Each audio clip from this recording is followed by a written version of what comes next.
Welcome students, computer application class 12 semester 3 এর জন্য আজকে এই ভিডিওটি অত্যন্ত গুরুত্বপূর্ণ।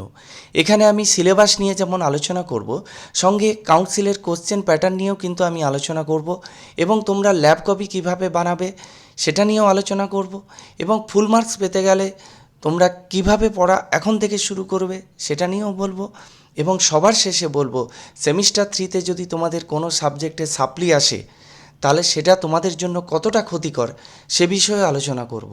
আজকে আমি তোমাদের সামনে সেমিস্টার 3 এর যে সিলেবাস কম্পিউটার অ্যাপ্লিকেশান সেটা তুলে ধরেছি।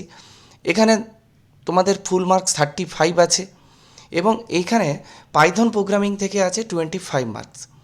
25 মার্কসের যে পাইথন প্রোগ্রামিং আছে সেখানে পাইথনের ইন্ট্রোডাকশান আছে, ডেটা টাইপ আছে, অপারেটর আছে, এক্সপ্রেশন আছে, এরর আছে, flow of control, conditional statement, iterative statement, string, list, introduction to module, function, অনেক আছে। কিন্তু একটা মজার ব্যাপার লক্ষ্য করো, পাশে কিন্তু তোমাদের কত ঘন্টা ক্লাস টাইম সেটা বলে দেওয়া আছে, কিন্তু কত মার্কসের পড়বে প্রতিটা পার্ট থেকে সেইটা বলে দেওয়া নেই। যেমন ডেটা টাইপ থেকে কত নাম্বার হতে পারে, অপারেটর থেকে কত নাম্বার হতে পারে, সেগুলো কিন্তু কোথাও বলে দেওয়া নেই। তাহলে কি করবে? তাহলে এই যে সমস্যাটা আছে, এই সমস্যাটা একটাই সমাধান, পাইথন প্রোগ্রামিং থেকে যা যা সিলেবাসে আছে তোমাদেরকে কিন্তু সবগুলোই পড়তে হবে। কারণ কোথা থেকে বেশি নাম্বার আসবে, কোথা থেকে কম নাম্বার হবে সেটা কিন্তু বলে দেওয়া নেই। হয়তো ডেটা টাইপ থেকে 5খানা প্রশ্ন আসতে পারে, অপারেটর থেকে একটাও প্রশ্ন নাও আসতে পারে, কারণ কোথাও বলে দেওয়া নেই যে কোন টপিক থেকে কত নাম্বার থাকবে। এইটা কিন্তু তোমরা মাথায় রেখে পড়াশুনো করবে। তার মানে এটাই যে তোমাদেরকে পুরো সিলেবাস কভার করতে হবে। এবং এইবারে ই কমার্স দেখো, ই কমার্সে যেটা আছে সেটা হচ্ছে 10 নাম্বার। এখানেও বলে আছে ঘন্টার হিসাব। ঘন্টার হিসাব মানে এখানে প্রথম যে টপিকটা দেওয়া আছে ইন্ট্রোডাকশান, সেটা 8 ঘন্টার। তারপরে দেখো ইলেকট্রনিক পেমেন্ট সিস্টেম 6 ঘন্টা, তারপরে ইন্টারনেট মার্কেটিং 6 ঘন্টা, এইটুকুই আছে। তাহলে টোটাল এই জায়গা থেকে 10 নাম্বার আসবে। তাহলে এই যে 10 নাম্বার তোমাদের ঘন্টা হিসাবে দেওয়া আছে, এখানেও কিন্তু মার্কস দেওয়া নেই। তাহলে এখানেও কিন্তু তোমাদেরকে প্রতিটা টপিক, প্রতিটা অধ্যায়ের প্রতিটা সাব টপিক ভালো করে পড়তে হবে। কোথা থেকে এমসিকিউর প্রশ্ন আসবে সেটা কিন্তু তোমরা বুঝতে পারবে না। এই জন্য এই সুবিধে করে দেওয়ার জন্য আমি কিন্তু তোমাদের ক্লাস শুরু করেছি। গত বছরও যে ক্লাসটা ছিল এই বছরও ক্লাস দেওয়া শুরু করেছি। পাইথনের প্রতিটা চ্যাপ্টার আমি ধরে ধরে আলোচনা করব, সেখান থেকে এমসিকিউ কিভাবে আসতে পারে প্রতিটা লাইন লাইন আমি আলোচনা করেছি। আমার একটা ভিডিও আছে, আমি তোমাদেরকে ডেসক্রিপশানে দিয়ে দেবো, তোমরা সেখানে দেখে নেবে। এরপর আসছি যে কাউন্সিলের নোটিফিকেশানটা কী, যে নোটিফিকেশানের রেসপেক্টে তোমাদের প্রশ্ন হতে চলেছে। এখানে 16/4/2024 কাউন্সিলের একটি নোটিফিকেশান হয়েছিল, যেখানে সেমিস্টার 1 এবং সেমিস্টার 3 জন্য, যেখানে বলা ছিল যে 50% কোশ্চেন, যে 4টা অপশানযুক্ত এমসিকিউ কোশ্চেন হবে। আর আর বাকি কোশ্চেনগুলো কী হবে এখানে দেখে নাও। 50% কোশ্চেন লেখা আছে। এবার around 30% question will be more complex and the rest of 20% for the achievers.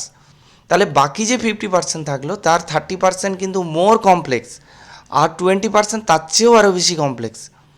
এবং সেখানে যত ধরনের কোশ্চেন টাইপ থাকবে, 4টা অপশানের এখানে বলা আছে দেখো, along with simple multiple choice question with 4 option there will be also be question of the following types. Fill in the ব্ল্যাঙ্কসের থাকবে, কলাম ম্যাচিং থাকবে, অ্যাসার্টস রিজনিং থাকবে, ডায়াগ্রাম বেস থাকবে, rearrangement sentence, true false, case study base. এই যে সমস্ত ধরনের question এবং পাইথন থেকে কিভাবে প্রশ্ন হতে পারে, আমার চ্যানেলে সমস্ত ধরনের কোশ্চেন নিয়ে এক একটা টপিক নিয়ে সুন্দর করে আলোচনা করে দেওয়া আছে। তোমরা কিন্তু আমার চ্যানেল সাবস্ক্রাইব করলে ওখান থেকে সমস্ত পেয়ে যাবে এবং তোমাদের প্রিপারেশান নিতে সুবিধে হবে। নেক্সট আসছি যে প্র্যাকটিক্যাল বা ল্যাব কপি কিভাবে বানাবে। এইখানে দেখো আমি তোমাদের সামনে একটা বই তুলে ধরেছি। এটা হচ্ছে প্র্যাকটিক্যাল বই, দ্বাদশ শ্রেণী, লেখা আছে কম্পিউটার অ্যাপ্লিকেশান ল্যাব কপি। তোমাদের ল্যাব কপিটা কিন্তু একেবারে শুরু থেকেই বানাতে হবে, কারণ তোমাদের ল্যাবও শুরু হবে, সেমিস্টার 3 ক্লাসের সঙ্গে সঙ্গে প্র্যাকটিক্যাল ক্লাসও শুরু হবে। তো সেইখানে তোমরা কিন্তু ল্যাব কপিটা বানিয়ে নেবে। এই যে ল্যাব কপিটা বানাবে এটা কিন্তু তোমরা হারিয়ে ফেলবে না বা নষ্ট করবে না। এটা কিন্তু সেমিস্টার 4 এক্সামের পর তোমাদের প্র্যাকটিক্যাল পরীক্ষা হবে, তখন এই ল্যাব কপিটার প্রয়োজন আছে। এখানে ল্যাব কপির জন্য মার্কস আছে। তোমরা যদি ওই প্র্যাকটিক্যাল পরীক্ষাটায় অ্যাবসেন্ট থাকো তাহলে কিন্তু কম্পিউটার অ্যাপ্লিকেশান কেন, সমস্ত সাবজেক্টে পরীক্ষা দিলেও শুধুমাত্র কম্পিউটার অ্যাপ্লিকেশানে অ্যাবসেন্ট থাকার কারণে তোমার কিন্তু এইচএস ফেল হয়ে যাবে। সামনের বছর তোমাকে আবার ওই প্র্যাকটিক্যাল ক্লিয়ার করে তবে এইচএস পাস করতে হবে। তাই প্র্যাকটিক্যালটাও কিন্তু ইম্পর্ট্যান্ট, কারণ প্র্যাকটিক্যালে 30 নাম্বার আছে। তাহলে এই নিউ লাইট পাবলিকেশনের একটা প্র্যাকটিক্যাল হেল্প বুক পাবে এবং তার সঙ্গে সঙ্গে এই বইটি কিনলে কম্পিউটার প্রজেক্ট ওয়ার্কবুক ফ্রি পেয়ে যাবে এবং এখানে তোমরা কিন্তু প্র্যাকটিক্যাল করতে পারবে এবং লিস্ট অফ প্র্যাকটিক্যাল একদম রেডিমেড করে দেওয়া আছে। এখানে দেখো কিভাবে করা আছে। এই প্র্যাকটিক্যাল নিয়ে আমার একটা ভিডিও আছে, সেখানে তোমরা আরও ভালো করে বুঝে নিতে পারবে। আমি সেই ভিডিওটা এই ভিডিও ডেসক্রিপশানে দিয়ে দেবো। নেক্সট আসছি আরও একটা বই, যেটা রায়মার্টিন থেকে। এই রায়মার্টিন বইয়েরও কিন্তু একটা প্র্যাকটিক্যাল বই আছে। এই দুটো বইয়ের মধ্যে তোমার যেটা চয়েস বা তোমার স্কুল যেটা সাজেস্ট করবে সেটা তোমরা নিয়ে নিতে পারো। এবার আসছি যে ফুল মার্কস পেতে গেলে কি করবে, এটা সবচেয়ে ইম্পর্ট্যান্ট কথা, সেই বিষয়ে আমি এখন আলোচনা করব। কম্পিউটার অ্যাপ্লিকেশানে ফুল মার্কস পেতে হলে অর্থাৎ 35-এর 35 পেতে গেলে আমার চ্যানেলটিকে সাবস্ক্রাইব করে নাও এবং এই চ্যানেলে তোমরা সেমিস্টার 3-র পাইথন এবং ই কমার্স থেকে সমস্ত ভিডিও পেয়ে যাবে এবং প্রতিটি ভিডিওতে প্রশ্ন কেমন হতে পারে সব কিছু আলোচনা করে দেওয়া আছে। এবং পরীক্ষার ঠিক 10 দিন আগে তোমরা যেটা পেয়ে যাবে সেটা হচ্ছে সাজেশান। এই সাজেশানে আমি মাত্র 70 থেকে 80টা প্রশ্ন দেব এবং তার উত্তর দেব। আশা করি তোমরা ওখান থেকে প্রায় সমস্ত প্রশ্ন পেয়ে যাবে, কারণ প্রিভিয়াস সাজেশানগুলো থেকে কিন্তু আমার প্রায় 100% কমন এসছে। আর সেমিস্টার 3-তে যদি সাপ্লি আসে, সেমিস্টার 3-তে সাপ্লি এলে সেটা সবচেয়ে খারাপ হতে চলেছে, কারণ সেমিস্টার 4 এবং সেমিস্টার 3-র সাপ্লি এক্সাম একই দিনে হবে। সেমিস্টার 4 এক্সাম প্রথমে হবে, সেমিস্টার 4 এক্সাম শুরু হবে এবং তারপর শেষ হবে, ঠিক 1 ঘন্টা পরে সেমিস্টার 3-র সাপ্লি হবে।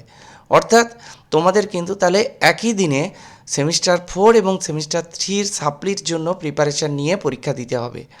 তাই তোমরা সবাই চেষ্টা করো সেমিস্টার 3-তে যেন না কোনো পেপারে সাপ্লি আসে। আজকের ভিডিওটি এই পর্যন্ত। এই ভিডিওটি ভালো লেগে থাকলে অবশ্যই লাইক করো এবং বন্ধুদের মধ্যে শেয়ার করে দিও। Thank you.